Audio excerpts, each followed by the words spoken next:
learning about the demand and supply curve and what makes those curves shift.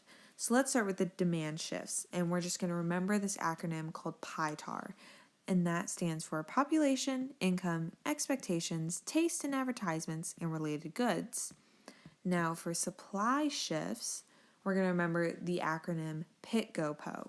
That's going to stand for the amount of producers, input goods, technology, government and policies, and expectations.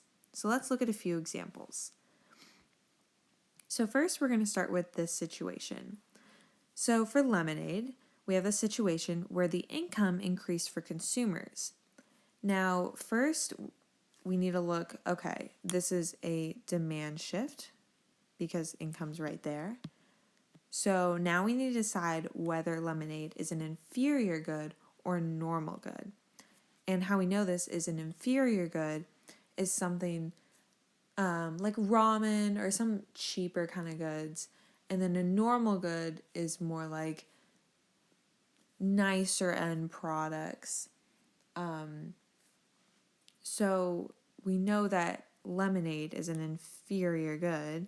And since people have more money to spend, they're not going to spend it on, like this lemonade. So the demand curve is going to shift to the left because demand is decreasing. People probably want to buy a nice bottle of Chardonnay instead of lemonade from Chick-fil-A. So now that the demand curve has shifted, we can see that the equilibrium has actually moved down. So if we look at this, the price and the quantity has actually both decreased. So now let's look at the second situation. So we're still talking about lemonade, and the price of sugar increases. Okay, now what does sugar have to do with lemonade? Well, we use sugar to make lemonade, which makes this an input good, which means that this is a supply shift. So if the price of sugar is increasing, that means companies are going to have less money to spend in other places, and they have to spend more on the same amount of sugar. So it's actually going to move to the left as well. And again, our equilibrium is going to be moved right here. Just dash it over. And what does this do to our price and quantity?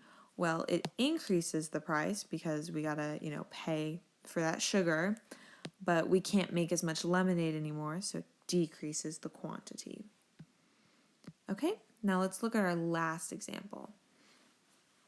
So there's been a new advertisement from Chick-fil-A for lemonade, and new technology has come out to make lemonade even more efficiently.